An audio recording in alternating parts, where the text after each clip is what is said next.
Views expressed and the opinions given by the individual host and their guests do not necessarily reflect those of Para X, its affiliates, or its sponsors.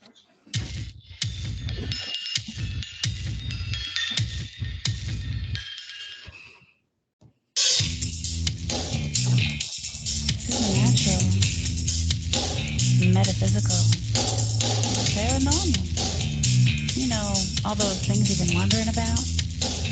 Are you ready to go deeper into the realms of the unknown?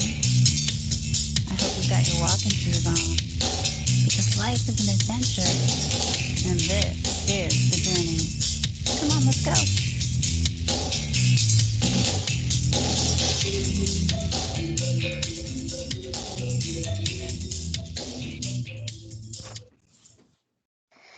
Hello and welcome to the show, everyone. This is the Journey Radio Show, and I'm Jen Cruz, your host. Hey, we're showing up as the She-Squatchers. I've got my fellow teammates on the line. I've got Jenna Grover. Hello, hello, hello. And Tammy Trickle. Hi, everybody. And we have a super exciting guest for you guys tonight. We've got Jeff Harding from Bemidji, Minnesota. Hey, Jeff, are you there? Hey, ladies, how are you? Good, good. I am so excited to talk with another researcher from the state where I live. Yeah. Yeah. Yeah, very close, too. Yes. Yes. Well, I live in Moorhead, Minnesota, but my family comes from the Red Lake area, and I know that's up near your research area. So I'm really excited to hear about all of that. But first, we want to hear about how did you get started in the whole idea of Bigfoot? Well, I didn't really choose to get started in the whole idea of Bigfoot. Growing up in South Dakota, it's pretty flat land, and I never grew up having a relative who had an encounter or people talking about it in my lines of communication, in my friend groups. And what I knew was what most kids that age knew if they saw the PG film or, read about it in comic books, stuff like that. But when I grew up the son of a hunting and fishing guide, and that was a big part of my life when I was young. At 14, 15 years old, it was Wyoming trips, Montana trips, elk hunting, bear hunting, stuff like that. So I really was in tune with the outdoors. And when I graduated, I had plans to go into the military. I was going into the Army. And a friend of mine asked me if I would join him and his family on a fishing trip up in Northern Alberta. It's about 100 miles, 110 miles north of Flin Flon on that Saskatchewan, Alberta, I should say Saskatchewan, Manitoba border. And we were on a lake. It was part of the Churchill Reservoir. We'd been there for about 3 days fishing. We were going to be there for 8.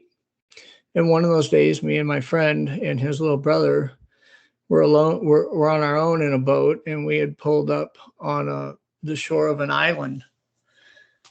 And his little brother had to take a leak, and he was one of these kids that couldn't take a leak out of a boat. So we had to pull up on the shore someplace. So we pulled up on this island. And while I was standing there, I saw this game trail that went uphill. It wasn't a big island. It was probably 30 acres. It's really elevated, covered in pines and poplars and cedar and birch trees. And I walked up this trail, and it was slick. It had been raining that morning, and I kept walking and walking, trying to get up this hill. And I heard this huge, loud tree break. It sounded like something stomped a log that was probably 6 inches round. Just a huge booming tree break. And it was only about 40, maybe 50 yards from me, it sounded like. So it kind of froze me on that trail. And I was looking into the tree line, and it was thick, and there was a lot of deadfall on the ground. And I kept waiting to see bear movement, because from my experience, I thought I was going to be looking at a black bear there. And I waited almost 2 full minutes, and I didn't see a black bear. And that got me even more worried, like, hey, maybe this thing's closer to me than I thought. And this was the first week in June. They could have cubs right now.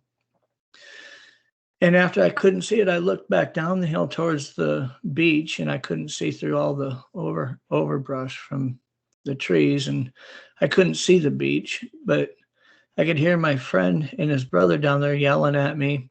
And I turned around to look up the trail, and there it was. It was standing 15 feet in front of me. It was about 2 foot higher in elevation than I was, just because the trail went uphill. But so when I turned around, I was looking right at its knees. And when I looked up at its thighs were like 2 5-gallon buckets in diameter. And I looked up its body, and I kept looking up, and pretty soon it was like standing directly under a basketball hoop, trying to look straight up at the rim. I mean, I was looked all the way up to its face. And the first thing I noticed when I turned around and saw its knees is it was holding, cradled in its hands, with his hands under it, about a 5-foot section of a birch log. I assumed it was part of the section that broke. And it was just standing there holding it across its body at its waist level. And I was really kind of froze. I mean, I didn't know anything about, I knew it wasn't a man, and I knew I had enough hunting experience. I wasn't looking at a bear, and I wasn't looking at anything that could be explained. And as soon as I looked at its face, it threw this log. It just kind of shucked it forward, almost like you would bounce past a basketball. You know what I mean? And it hit me kind of mid-level, right in the stomach and hips, and knocked me off my feet. And I fell down that trail. And when I slid almost all the way down it to the beach, and I was screaming at my friends to get in the boat. And the encounter goes on and on from there. I mean, it walked out onto the beach. We all sat there and watched it from the boat, and it was a prolonged deal. But I wanted to tell somebody so bad about this, and my friend, he was worried that everybody would think we were crazy if we told anybody. His dad and his uncles and a couple of his cousins were on this trip back at the camp. And I told him, we need to go tell your dad. And he said, they're not going to believe us. They're going to think we're just the crazy kids. Everybody was older than us on this trip. And so we didn't tell his dad. And shortly after that, I got home and went into the military for 6 years. And when I got out of the military, I went to college at Columbus College. And after that, started a career in sales and real estate investment and development. And I had business partners, and I always wanted to tell somebody. But I mean, I had business partners and clients that were investing large amounts of money with. I just felt like I'm going to lose all of this. Everybody's going to think I'm crazy if I tell them. And so it was a burden that I just kind of carried around for like almost 30 years. I was married to my wife. We were married 22 years before I ever told her I had this encounter. But when I turned 50, 3 years ago, we had gotten a place up in northern Minnesota, and we're kind of splitting our time between Sioux Falls, South Dakota, and Minnesota. And I was out in the woods more in that area, and I had heard about people having encounters, and I just kind of felt like, you know what, I've made enough money. I'm content. I don't care if anybody believes me anymore. So I started sharing my story with people. And along that way, I ended up meeting Doug Hajicek, who also was a guest of yours not too long ago, I think last month, but he lives in Minnesota too. And he had heard my encounter and said, this is really kind of an incredible encounter just because of the fact that this thing actually attacked me. And I if I was to tell the whole thing, you'd learn that I was injured in it and everything else. But I started looking at research in my conversations with Doug and really wanted to find something that was dynamically different than people were doing. Because there's just so many things that didn't make sense to me of why it wasn't working, right? Game cameras, things like that. And I'm kind of that guy that maybe it's something I developed in the military, but I want to know a plausible explanation that makes sense. And if somebody says, well, here's 4 or 5 different reasons why something could be, I start going through the process of elimination from less likely to most likely. And then in the end, see, do I have a plausible explanation that makes sense, you know? And I had spent a lot of time thinking about that. And I came up with a method of research that when I pitched it to Doug, he thought, there's nobody doing this anywhere. So that's just kind of how I got wrapped up into it.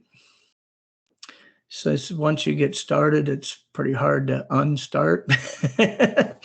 But That's very true. yeah, it's especially if you're doing something that seems productive, you know. I don't want to take away from people's experiences. I think that, you know, to go out in the woods and to call and get a call back, or if the 4 of us went out 2 in the morning and started knocking on a tree to have something knocked back, it's an incredible experience. And it's something that we would all be telling that story for a long time, but it really didn't do anything to advance the science. And that's where I was stuck with this. I love these incredible stories, but they aren't advancing the science. And so I just was really trying to critically find a way to get not only, you know, evidence or DNA, but also try to achieve more than one of what me and Doug felt were the things that we try to achieve when we're researching, you know.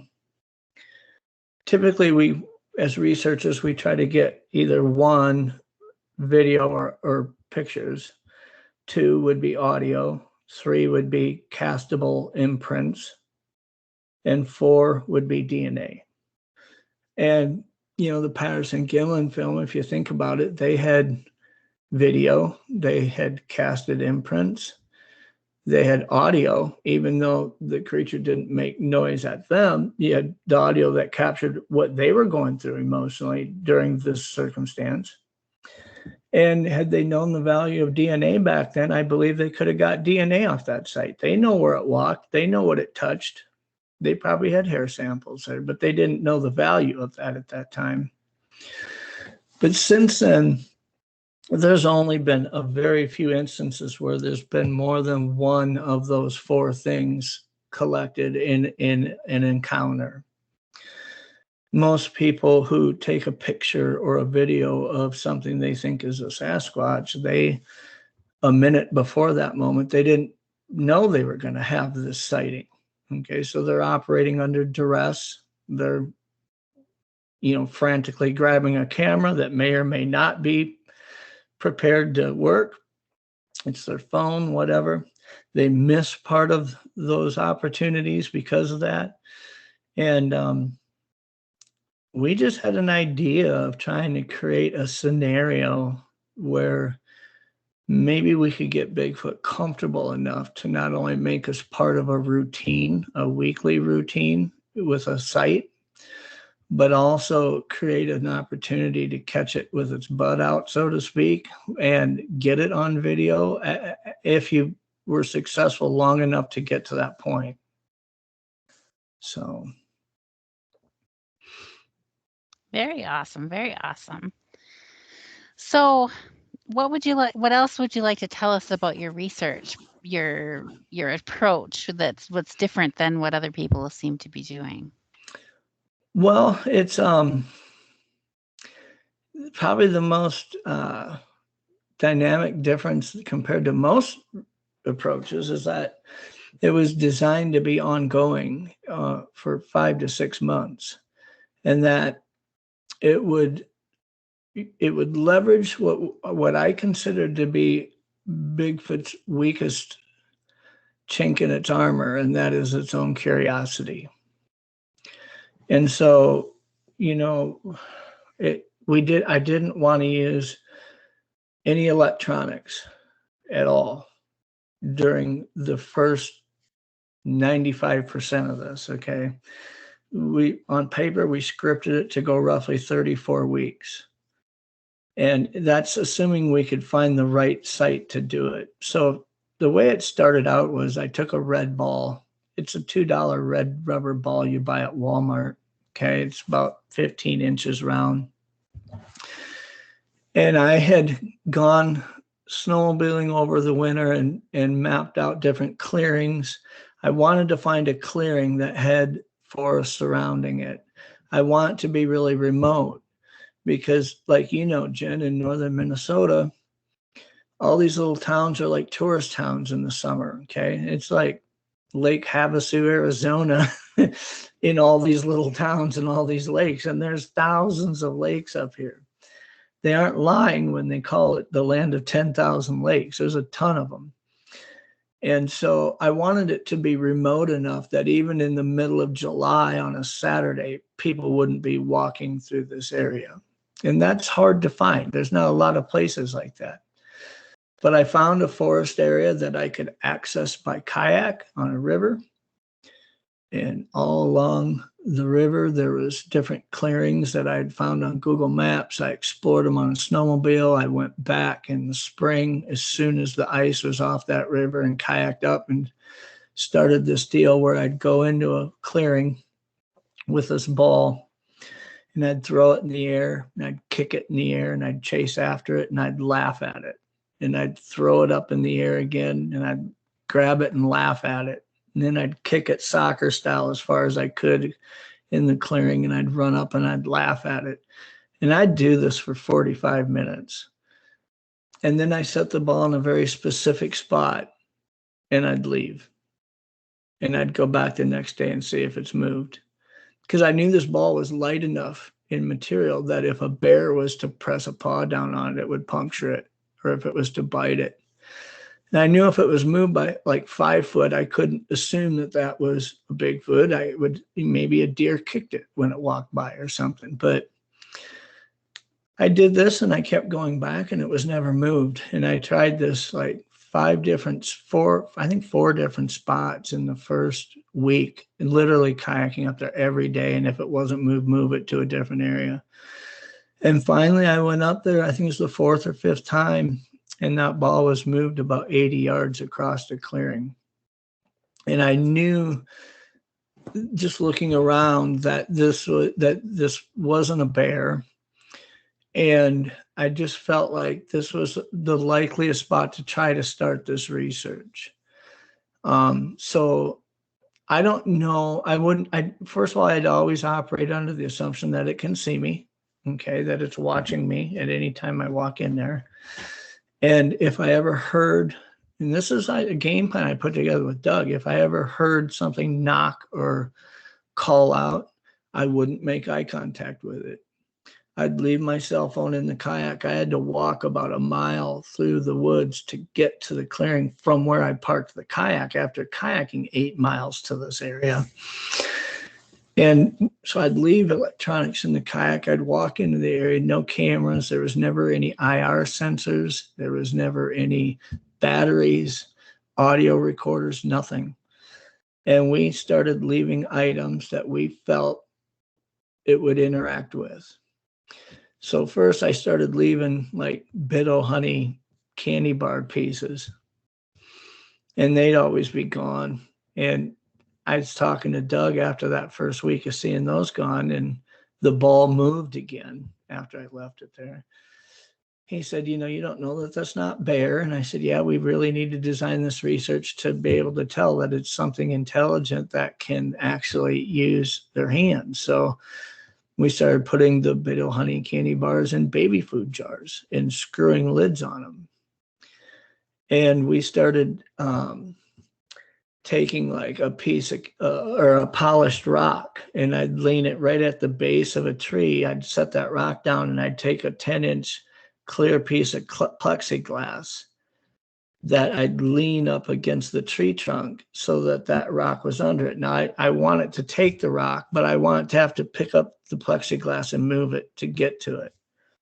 We were designing little things like that would collect sebum samples or skin oil samples.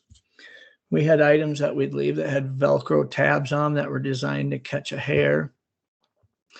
The ball we eventually covered with like 8 different 1-inch square Velcro tabs all around it. So if it was to pick it up, put it under its arm, walk around, it would collect a hair. And so when we started doing this, the baby food jars were getting opened and the candy was gone. And a lot of times the lids were screwed back on. And there are no people here. I mean, if you look at the effort I put into getting into this, you could sit at this river all day long on a Saturday and nobody would kayak down it. I mean, this was way out in the middle of this forest. And we started getting not only hairs collected on the balls, but it was would get big sebum smears from the hand or the outside edge of the hand up on the ball with what I was having a hard time getting was a clear fingerprint where it's on and off, like where you could see like dermal ridges and stuff, you know. Instead it seemed like it would grab it and put it under an arm or something and walk around with it. And you'd collect hairs and you'd get these smears from the sebum samples, but they wouldn't show dermal ridges like a normal fingerprint. But I mean, everything that I was leaving was getting interacted with. Are we still there? There we are. Yeah, so there's a picture of the ball. You can see that if there's a hair sample in that Velcro tab. And on the bottom right side, you can see the outside edge of a sebum smear print. In that print, the hand is hooked like this and it laid on it. So the arrow's pointing kind of at the inside of the palm where it would be. And then the little finger kind of curves around over the top. But this was the type of stuff we were getting every time we'd pick it up. We started out with a red ball, and then I switched to a blue one because me and Doug were talking about how he does a lot of bear research. Doug's really got a plethora of research he's done, but bear research is huge. And one thing he was noticing was we felt like bears maybe shared this UV vision capability, the same as maybe caribou do. Caribou scientists have agreed that caribou see in UV. It's a different light spectrum. Things look different to them. Different colors pop out more. If a bear looked at that background behind you and saw that pink Bigfoot silhouette, that might not be the brightest thing on the wall to a bear. It may be that yellow shows up brighter in UV vision, you know. So we had to assume that there had to be a pattern if they saw in UV vision. And Doug was noticing blue all the time with these bears, stuff they'd collect, bottle caps, just blue things, blue pieces of plastic. And we started trying to leverage this idea of one of the things that I had arrived at with game cameras not working. There's 1 million game cameras in the forest right now. And that means by tomorrow, we should have a couple good pictures of a Sasquatch. And we never do, right? What makes them able to spot it? Because deer get caught on it, bears get caught on it, elk, everything does. But what would look different about that camera if you saw in UV? UV vision. Yep. Question for you. If they've said that caribou see, you said in a UV light spectrum. Okay, I have caribou. I mean, are they seeing this in a UV? Are they seeing this in there? Are they avoiding it too, or? I don't know. I've never. Do they really care? Caribou are kind of open range critters. They're not really in the trees, so I don't know, how many caribou have ever been caught on a game camera. And I'm not saying that an animal who can see in UV couldn't be caught on one, but to give you an idea of what a game camera would look like to an animal that could see in UV, everything's camouflaged. The plastic on the case is camouflaged. The black strap is a Velcro strap, whatever, it's strapped to a tree. There's branches around it. It's not real visible. But that little lens has a UV coating on it. And if you saw an UV and you looked at that lens with UV coating on it, it would look like a firefly from 100 yards away. In the darkest of night, you would see that lens reflecting. Whether they see it in like a chartreuse color or whether they see it in a pink or whatever, it would be a light reflecting back into their eyes if they saw that lens from even, 2-3 blocks away. So it might be easy for them to identify where the cameras are, and they just simply don't put themselves in front of it. It isn't as camouflaged as it appears to other animals, let's say. And so I felt like, let's do the exact opposite of what anybody else would do. Let's take a game camera and paint the whole damn thing fluorescent blue. And that's what we did. We painted all fluorescent blue, and I laid it out in the field. And the next week I came, it was moved. It played with it. It threw it around. And we thought, let's start incorporating this blue theme into this with fluorescent blue. And I would take fluorescent blue flagging tape, tie it around a cedar branch, and put one of those baby food jars under it with a piece of candy in it or a polished rock. I took little clear glass vials and put fluorescent blue glitter in them and just a little bit of water and put caps on them. So when you shook it up, it looked like a pretty little fluorescent blue snow globe. And I would leave them on different paths, and they were always picked up. So I took a boomerang. I don't know if you've ever thrown a boomerang. I haven't, but I probably should have tested out before I brought it in there. I painted it fluorescent blue and put Velcro tabs on each end where you'd hold it. And I brought it into that area, and I thought, well, I've got it just like the ball. I've got to demonstrate, how fun this thing would be, right? I'm kind of trying to pique its curiosity if it's watching me. So I chuck it as hard as I can, and it goes out, comes back, and just about knocked me right in the head. And what's funny is, out of all the objects we've ever left in this area over 30 some weeks, the boomerang was the only thing that was ever taken. It didn't leave it for us. It took it. Well, I should say one of them took it. I always wondered, is this just one that's here? I mean, I go in there at like 8 a.m. when I walk into that area. I paddle in the dark, and I walk into the area with no flashlights. And usually it's light by the time I'm actually walking into the clearing, and I leave. I play with the ball every time. That gets a little tedious after, so many weeks, but you just play with it for half an hour and then leave it. And then I'd walk around and leave these other items around the edges of this clearing in the tree line. And you always wonder, is it here now watching me, or does it wait till I leave? It's got 24 hours. I won't come back the next day until after 10 a.m. I never show up before that. So it's always got 24 hours to explore its curiosity. Nobody's ever called at it. Nobody's ever screamed at it. Nobody's ever wood knocked at it. Nobody's ever chased it. Nobody's ever tried to take its picture.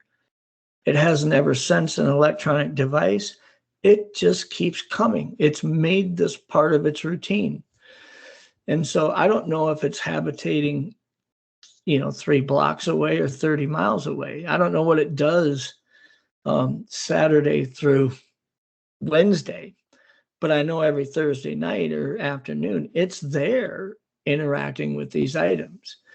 And like I said, I never knew if it was more than one until I think it was the 16th week. We've got journals of all this, but I had pulled the kayak up on the rocky little, it's like river rock on the edge of the river, and was hiking through the corridor of trees to get back there. And as I was walking about halfway there, it was about 150 feet behind me, there was a wood knock right at where my kayak was. And it was And it was dark because I'd gone in early that day, and I turned around and I didn't want to look back. Me and Doug had really talked about this, about it.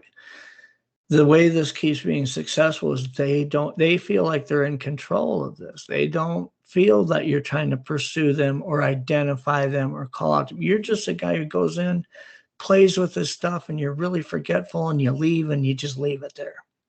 Right. And then the next day you go get it. So I didn't want to react to this wood knock by freaking out and turning around. I just kind of glanced back, forced myself to put my head down, thought about it. And I thought it was surreal, because it's just like, man, they're here right now. And it's dark and I'm not using a flashlight. And I just kept walking. And as I got closer to the clearing, there was a wood knock out in front of me right at the edge of the clearing. It was like one of them was saying, he's here. And the other one was just acknowledging, yeah, we see him. And that's when I realized there was more than one.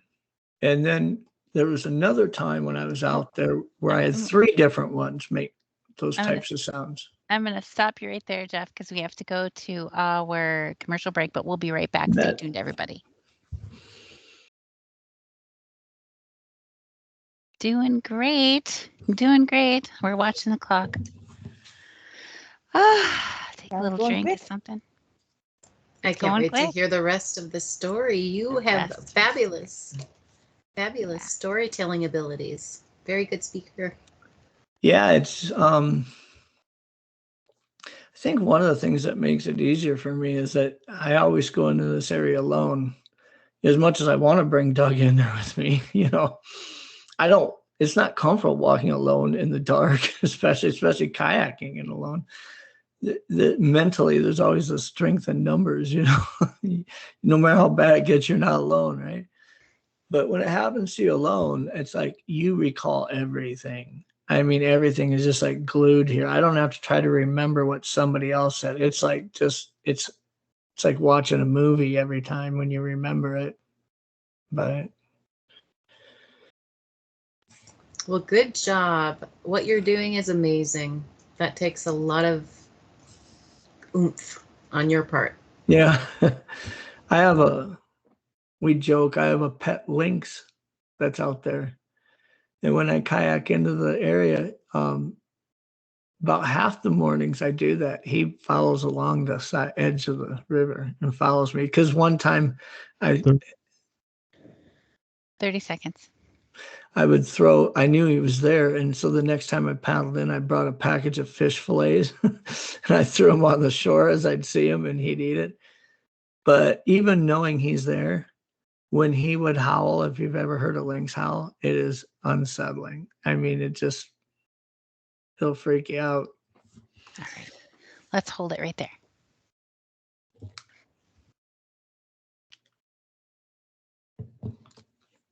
Go. Welcome back to the show, everyone. Hey, we're the She-Squatchers. Won't you check us out online at She-Squatchers.com? At the top of the page, you're going to find a link there for our events page. You can see where we're going to be coming up. All the rest of our 3 events for this year have been postponed until the spring. So you'll want to check that out. We're going to be in Washington State twice, and we'll be in North Carolina as well. So you're going to meet you in person. I'm hoping that we can put one more in there before then. We're being mum's the word until we know something for sure, but mum's the word. Anyway, we're working on something. Hopefully we can make it happen. Anyway, we've got an amazing guest tonight. We've got Jeff Harding from Bemidji, Minnesota, and it's amazingly close to my favorite place to look for Bigfoot. So I'm so interested to hear more about what he's been doing with his very fascinating and unique approach of looking for Bigfoot and looking for that evidence and the things that they can leave behind. So please take it away, Jeff. We can't wait to hear more about what you've been doing. So yeah, I was telling you about how the first time that I'd realized that it was more than one in that area, I knew for sure there was 2 at that point. And then it was a couple of weeks later that I walked in there and was in the clearing. I'd actually arrived a little bit later than I thought. I should have been there. I usually try to be there by 8:30 or 9 when I'm deploying items. And I try not to show up before 10 a.m. When I'm picking them up. But different things affect how long it takes me to get in there depending on water level. That river was very dry for a lot of the summer, and I dragged my kayak over more rocks than I paddled over water sometimes. But this particular time when I was going in, I could hear wood knocking on my left side, and it would sound like it's maybe 50 to 75 maybe yards in front of me, and I'd quick try to paddle up to it. And when I'd get even with about where it is, I'd hear it on my right side, about 50 yards in front of me, and I'd paddle up and it'd be back on the left side. These knocks just going back and forth, ping-ponging left to right. And so I knew there was two individuals that were walking up the edges of the river with me, because I have a FLIR C5 that's mounted on a ram mount on the front of my kayak. So as I'm paddling, I can see everything 180 degrees in front of me. And I wasn't seeing anything. But when I got there, I put my paddle in the kayak, and it's important to note that I slid it into the cockpit of the kayak, so half of it was hanging out. I'd laid my life jacket, I had unbuckled it, and it was laying on the seat. And I went in, and when I was walking in, I heard wood knocks in front of me at the clearing on both sides of the clearing. The clearing's about 80 yards, maybe rectangular, 80 by 90 or so. It's not quite square. And it's more of an oval shape, but it's a little longer than it is wide. And I could tell that these were two individuals that were in front of me. And I was surprised that the ones that I thought were kind of almost escorting me in on the sides of the river could get up in front of me that quickly without me hearing anything. And that was kind of puzzling, but I just kept going in and carrying the ball in. I played with it and left it and did all that, and went back to my kayak, and my paddle is out of the kayak, and something has hit the plunger button and separated into two pieces. And one was laying in the kayak, and one was like the blade of it stuck right down into the between two rocks, just kind of sticking straight up, leaning to the side of the kayak. And my life jacket was not on the seat. It was laying on the front nose of the kayak, and all three of the buckles were buttoned up, were clapped on it. And so I was like, okay, I know this isn't, there was nobody kayaking past at that point. I've never seen another person on that river in 33, 34 weeks. So, right away I thought, well, this is almost like the actions of a juvenile or something, just like, let me just play with this. I don't know. But there's been little things like that have happened. I've had it where my kayak, when I go to leave, my kayak is now turned around facing the other direction with the nose to the water and the rear to the shore. Same spot. No, it's like I say, it's river rock. It's not sand there. So you can't really find an imprint. When that happened, I started looking on the shoreline, and about 50 feet away from the easy spot to pull up in a little bit more of a weirder spot where you'd have to walk up an incline a little bit more. It was sandy on the edge, so I just always started parking my kayak there. But you just kind of learn as you go with some of that stuff. But as you can see, by not introducing any electronics or cameras or audio gear, this whole thing was designed to just try to create this comfortable area that it could make part of a routine and be intrigued by the things that I leave. And it got to a point, we'd leave peanut butter jars. I would pack them in my backpack. And, when I say we, me and Doug and another person I was working with, we're always brainstorming on what's another thing that I could bring in, right? And we'd bring peanut butter jars in, and the few times I've done that, one time the lid was off it, and it was just left there laying by it, and there was some of the peanut butter that had been eaten out of it, but it didn't look like there was fingers or something in it. It looked like almost like a spatula had wiped into it, like it was smooth, but it was obviously gone. And then the next time I left a jar of peanut butter there, the lid was back on it. And I held it up and looked at it, and it was as clear as if you ran it through a dishwasher. And I go to take the lid off, and it's on tight. I mean, like real tight. And I get it off, and I look in it, and it was really clean. But there was one little piece of, looked like a dried piece of grass that was stuck in there. And talking to Doug, we kind of felt like maybe that's how it gets it that clean. I mean, because Doug has had jars left that clean too at another site.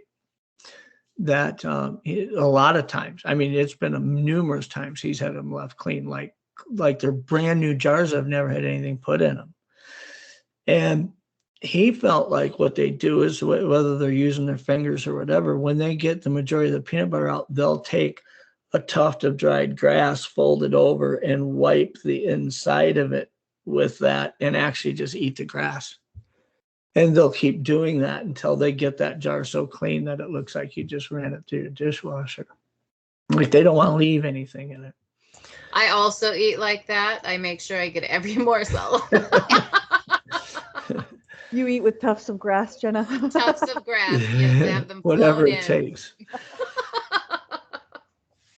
So yeah, so though everybody says, well, why did you keep doing this with no technology? And it's because once we started doing it, it was working. It kept getting better. The interaction was getting better. The things that they would interact with, there was more of them being interacted with. And so it was designed. It wasn't designed to never use technology. It was designed to collect the most amount of DNA off these samples as we could over the course of 5 to 6 months.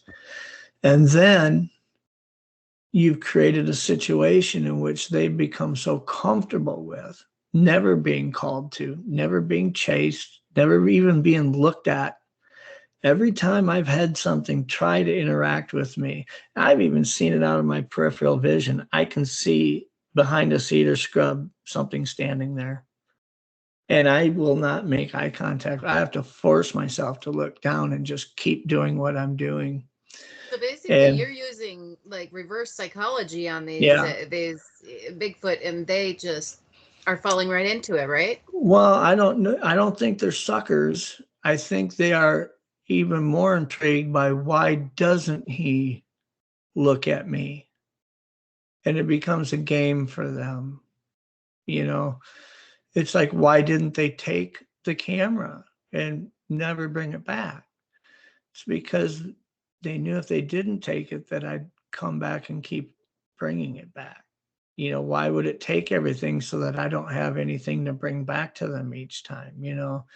It's like they were just so curious that I wasn't any threat to them, but yet I don't operate under the assumption that they trust me. I don't think they ever trust anybody. They might feel comfortable enough to let a human walk down a trail and not threaten them or interact with them. They're just comfortable.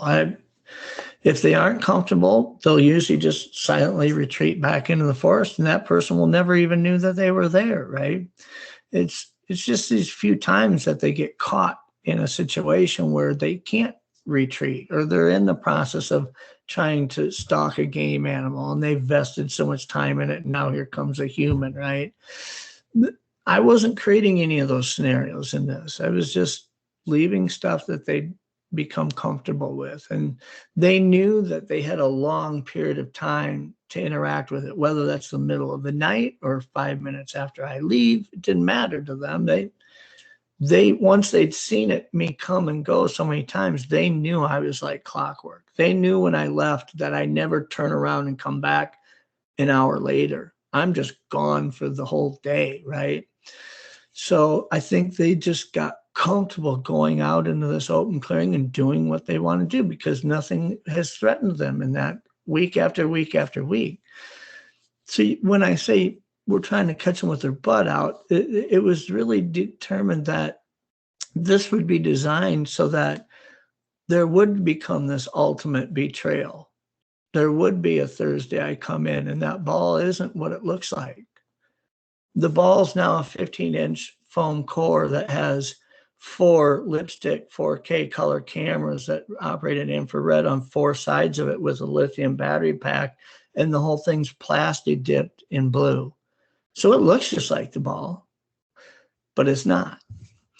And the game camera that's strapped to the tree that's painted fluorescent blue that always has a rock under it or a feather or something now has batteries in it. And there's audio recorders hanging all over. And I don't claim to know what it's capable of sensing, whether that's an IR sensor or an IR flash, whether it's batteries, whether it's, just a camera, any camera mode, audio recorders. I don't know.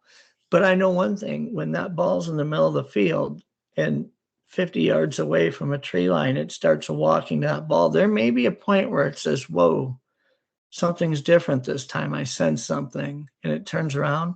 It's too late. You're already on video. Well, I was thinking about the sound. Yeah. If they have these wonderful visual abilities, did they have that same extra in their hearing? Yeah, I don't know. I know one thing, that if they came into that area after I left that stuff there and they sensed that they've been betrayed, that everything's different now, they might not put themselves in front of a camera, but they might audibly let everybody know how they feel about it. And that's one of the things that would be a win for me, because the DNA on its own, that many DNA samples, 27 hair samples so far, and 15 sebum smears are all ready to be part of the LMS2 DNA library that we're going to test through these different labs. And they aren't on their own. People will always look at any element of research on its own and say, well, maybe it was this, maybe it was that, maybe. But when you have that, let's say I have them hair samples and I say over 36 weeks we collected these. Oh, and by the way, on the 37th week, here's the audio recordings we got when they realized the whole thing was full of cameras and batteries. You can hear them screaming. You can hear them wood knocking each other, whatever. Or here's the video we caught when they started coming out of the tree line and then took off running. It's just having that second element we go after in research supporting the first, right? Because on its own, any video, I think video's gotten to the point where it's pretty hard. You can delayer, and Doug does this all the time. You can forensically delayer it and find out if there's CGI creation involved in it, and all this stuff. Same with DNA. DNA is 10 times better this year than it was last year. And next year it'll be 10 times better than it is right now.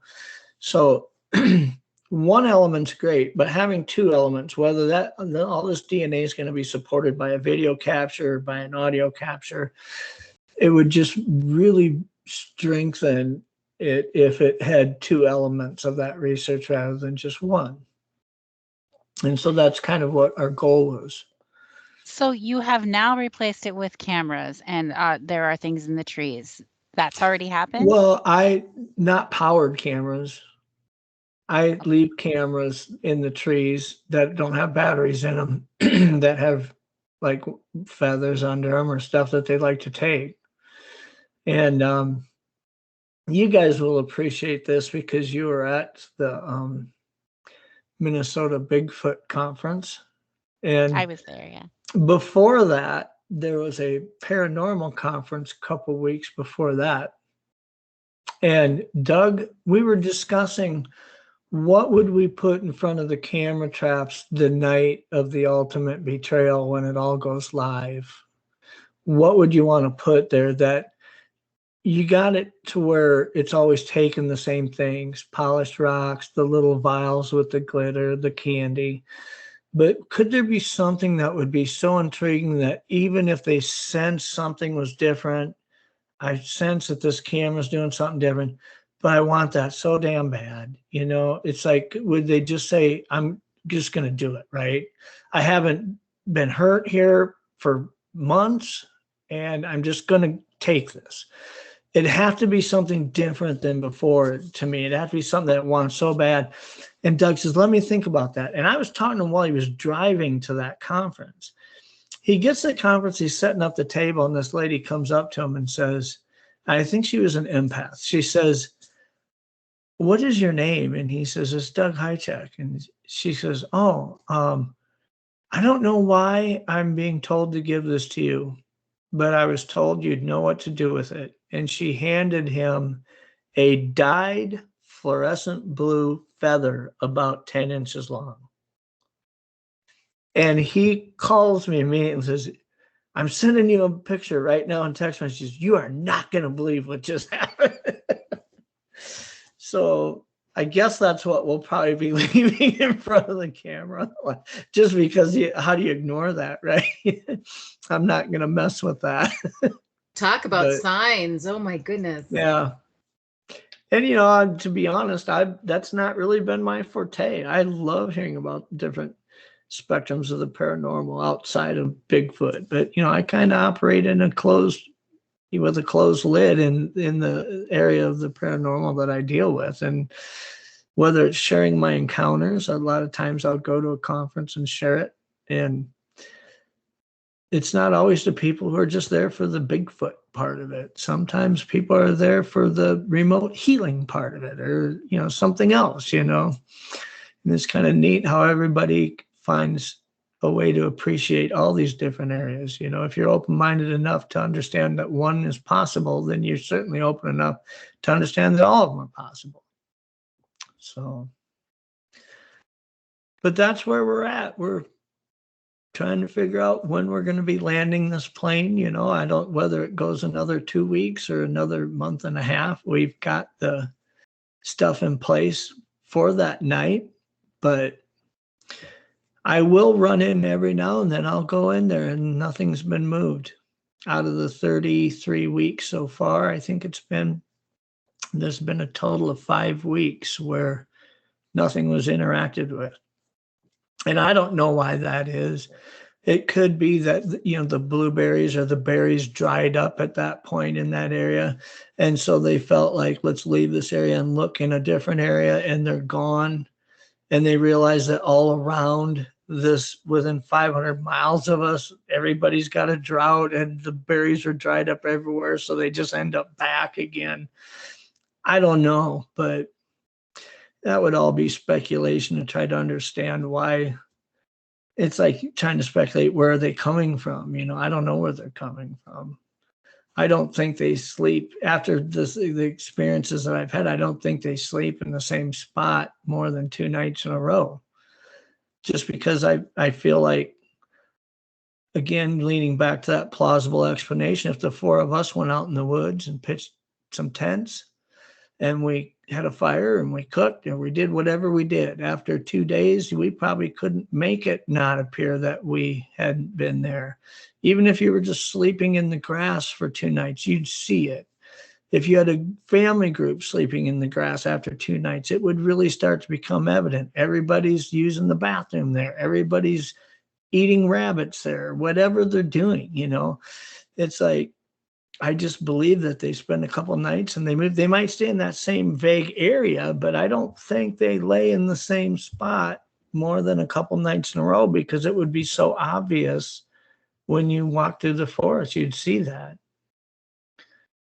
But unless they're making little den-like structures that are very hard to see even when you walk by them, which we have found up there. Yeah. On the reservation up there, we have found things like that, and some of them even have holes in the ground that lead down into like a den area. Mm-hmm. So, but I think that might be something that they are forced to use, like in the wintertime, to be warmer. Probably. Yeah. That's one of the things I talk a lot about with other researchers that are, let's say, south of the Mason-Dixon line, so to speak. I mean, hair samples that I collect here are usually between 8 and 10 inches long, and they're very wispy, and they have no medulla cord to them, and they're very limp. There's no structural integrity to them. If I pull it, if you, even with your longer hair, if one of you ladies pulled the hair out, it would go several inches before it really started to hang down. It wouldn't just right at your fingers droop straight down. You could actually turn it to where maybe it curls up a hair before it goes down, because that's where the natural curl coming out of the base is. You can't do it with these. No matter which, when you make it kind of turn and twist through your finger, it's always aiming straight down. You can't get it to bend up. But when you think about our climate here, I mean, we're talking sub-zero for months out of the year, 30, 40 mile an hour winds when it's 20 below zero. I mean, we're talking 24 hours a day, 7 days a week for months. And it does this decade after decade after decade through a lifespan. It's going to develop a coat that's probably really fine hair, but a lot of follicles per square inch for the insulating layer. Whereas I've seen hair samples from down south. For a friend of mine who's a researcher in Florida showed me hair samples that look very short and coarse. And it makes sense because they would have less follicles per square inch to actually ventilate rather than heat than for warmth, you know. And so they have less follicles per square inch, which means they're probably coarser hair. And it just, things like that. To me, it's the plausible theory that makes sense, right? And because when I looked at one of those hairs he had, I believe it's probably a Bigfoot hair, but it was dark. It didn't have that translucent look all over it. It did in areas, but it was only like 3-4 inches long. And it had a natural curl to it, and I could turn it to where that curl went down, and I could twist it to where the curl was going up. And it wasn't limp, like it was just an empty medulla shaft that had a void in it. It could be just because it's 100 degrees all the time, and it's sweating, and it's just a different follicle structure, you know. I'm not saying they're all like that, but I'm saying it makes sense that they wouldn't be identical. They're completely different climates. That makes sense to me. Like the woolly mammoth there was just a mammoth before it moved into a cold area, and it developed the fur of the woolly mammoth because it needed to in a different climate. So that makes very good sense to me. Very much so. You see a lot of differences too. I mean, down south, you know, the biggest that you hear in descriptions is like 8 foot tall, right? The one I saw was 10 foot tall, at least 10 foot tall. And after seeing many grizzly bears up close that are harvested like in Alaska and Canada, I know what a 10 foot tall grizzly bear weighs. It's about 1,200 pounds. And this thing had similar body mass. I would say that it was well in advance of 1,100 pounds. But you don't hear accounts of that size down south. And that may be because they don't need to carry that body mass down south. They aren't trying to exist through that type of a winter that they do up here. It's just different. It's like a white-tailed deer in Alabama, 7.5 years old, fully matured buck. You shoot that deer and weigh it, it's probably barely 200 pounds. Up here, 7.5-year-old white-tailed bucks, 280 pounds or more. There's 35% more body mass on that same deer up here than there is in Alabama. And yet, if we do a DNA test on them, they're the exact same creature. Yep, and that makes sense to me too. That absolutely. They even say people who live closer to the equator where it's warmer are usually smaller, and the bigger people, like the Vikings, had to move where it was cooler because their body mass was too big to handle the heat. Yep. All right, that's the end of the show. Do you want to tell people where they can find you?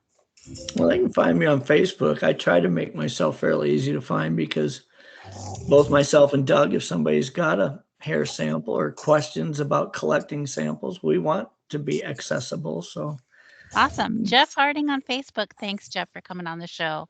You and bet. Good night, everyone. Good night, everybody. Thank you, Jeff. Yeah, thank you.